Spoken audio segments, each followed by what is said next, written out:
दमोह जिले के पथरिया थाना अंतर्गत एक सनसनीखेज मामला सामने आया था। 29 मार्च 2023 को ये मामला सामने आया था, जहां पर लक्ष्मण पटेल पिता श्यामले पटेल उम्र 70 वर्ष निवासी ग्राम पेपरिया छक्का के द्वारा अपने लड़के जयराज पटेल का बिना बताए कहीं चले जाने के संबंध में उनके द्वारा FIR दर्ज की गई थी। उनके द्वारा ये भी बताया गया था कि अज्ञात व्यक्ति पहला फुसलाकर उनके बेटे को कहीं ले गया है। पुलिस के द्वारा मामला दर्ज किया था, लगातार तलाश की गई लेकिन कोई भी जानकारी नहीं मिली। वहीं 14/5/2023 को फरियादी प्रदीप पटेल निवासी पेपरिया छक्का ने रिपोर्ट किया था कि दशरथ पटेल के बरिया वाले खेत में कुछ नर कंकाल के अवशेष पड़े हैं। पास में फटे कपड़े भी टुकड़े के रूप में पड़े हैं। पुलिस के द्वारा मर कायम कर संपूर्ण मामला जांच में लिया। मामले में काफ़ी गंभीरता बरतते हुए पुलिस के द्वारा DNA टेस्ट कराया गया, जो कि लक्ष्मण पटेल और उसकी पत्नी जसोदा से मैच नहीं हुआ। इस संबंध में जब उनसे पूछताछ की गई तो पता चला कि टेस्ट ट्यूब बेबी थी, जिसके चलते उनका DNA मैच नहीं हो रहा है।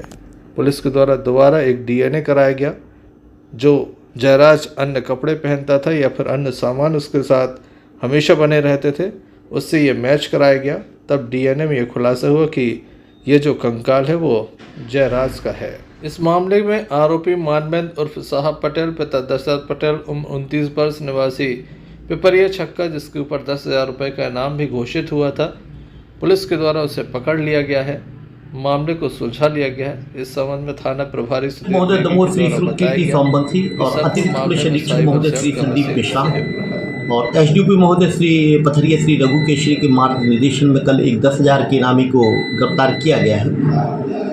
दिनांक 29/3/2023 को फरियादी लक्ष्मण पटेल निवासी पिपरिया छक्का ने रिपोर्ट किया था कि उसका नाबालिग पुत्र जयराज पटेल जो उसके साथ आया था, लेकिन वो मिल नहीं रहा है। जिस रिपोर्ट पर अपराध क्रमांक 181/23 धारा 363 IPC का कायम किया गया था और लगातार उसकी पताराशी की जा रही थी।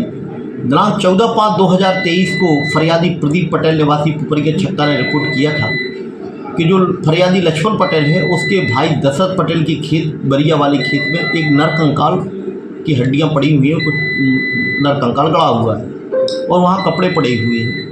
जो फरियादी प्रदीप की रिपोर्ट पर मर्ग क्रमांक 32/23 धारा 174 जाब्ता फौजदारी कायम किया गया था। उस नर कंकाल के पास कपड़ों को देखकर फरियादी लक्ष्मण पटेल ने ये बताया था कि ये कपड़े मेरे लड़के जयराज के हैं। उसने अपने कथनों में पूर्व में ये बताया था कि उसका लड़का एक चैन, अंगूठी और पर्स रखता था, वो भी नहीं मिल रहा है। लेकिन उस पर नर कंकाल होने की वजह से जो पुलिस ने उसका DNA टेस्ट कराया तो DNA टेस्ट पॉजिटिव नहीं आया। इस संबंध में फरियादी से पूछताछ की गई तो उसने बताया कि उसका ये बच्चा जो था वह टेस्ट ट्यूब बेबी था और करीब 16-17 वर्ष का था। निरंतर प्रयास करने के बाद वरिष्ठ अधिकारियों द्वारा इसमें लगातार मॉनिटरिंग की जा रही थी और उनके मार्गनिर्देशन में फरियादी पक्ष से जब कहा गया कि यदि उस लड़के के कोई वस्तु आपके पास हो तो वो प्रस्तुत करें। जो फरियादी ने उस लड़के का एक जो आई कार्ड, जो स्कूल जाता था वो बच्चा, वो आई कार्ड डालता था, एक सीटी जो वो बजाता रहता था हमेशा और गले में पहने रहता था, और उसका एक ग्लव्स जो ठंडी में पहनते हैं उस ग्लव्स को पेश किया। जब इनको जब्त करके इनका DNA टेस्ट कराया गया तो वो जो नरकंकाल मिला था वो DNA मैच हुआ और जिससे सिद्ध हो गया था कि नरकंकाल जो था वो उसके लड़के जयराज पटेल का ही है। सर कैसे पता चला कि उसका भतीजा ही?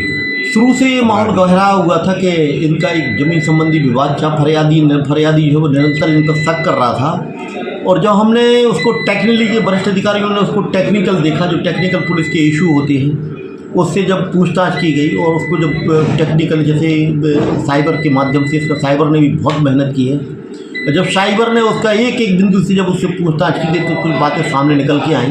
उन संबंध में जब उससे बारीकी से पूछताछ की गई तो उसने ये बताया कि वो लगातार ही अपने चाचा लक्ष्मण पटेल से ज़मीन और दमोह में जो मकान बना है उसके हिस्से की मांग कर रहा था और जब वो उसने कोई हिस्सा वो नहीं देने के कारण उसने कहा जब जयराज पटेल ही नहीं रहेगा तो ये पूरी संपत्ति उसकी हो जाएगी। इसी कारण वो मोटरसाइकिल के बहाने सिखाने के बहाने ले गया था। मोटरसाइकिल पर बैठने की बात गांव में लगातार चल रही थी। फिर आरोपी ने बताया कि मोटरसाइकिल पर कुछ सिखाने के बहाने वो जयराज को ले गया था और खेत में उसने गला दबाकर उसकी हत्या कर दी थी और उसके जो खेत में जो खद्दी बनी थी उसमें गाड़ दिया था। और इस कारण से सिद्ध हो गया था कि यह घटना उसी ने घटित की। बेहद ही गंभीर मामले को पथरिया पुलिस के द्वारा सुलझा लिया गया है। काफ़ी लंबे वक्त से परिवार को न्याय का इंतजार था। अंततः आरोपी पकड़ा गया। अब वह सलाखों के पीछे पहुंच चुका है। मानवेंद्र उर्फ साहब के द्वारा ये हत्या की गई थी। जायदाद को लेकर ये विवाद था जिसको लेकर ये हत्या की गई थी। पुलिस को वक्त लगा, लेकिन कहा जाता है कानून के हाथ काफ़ी लंबे होते हैं। इस मामले में कुछ ऐसा ही नजर आया।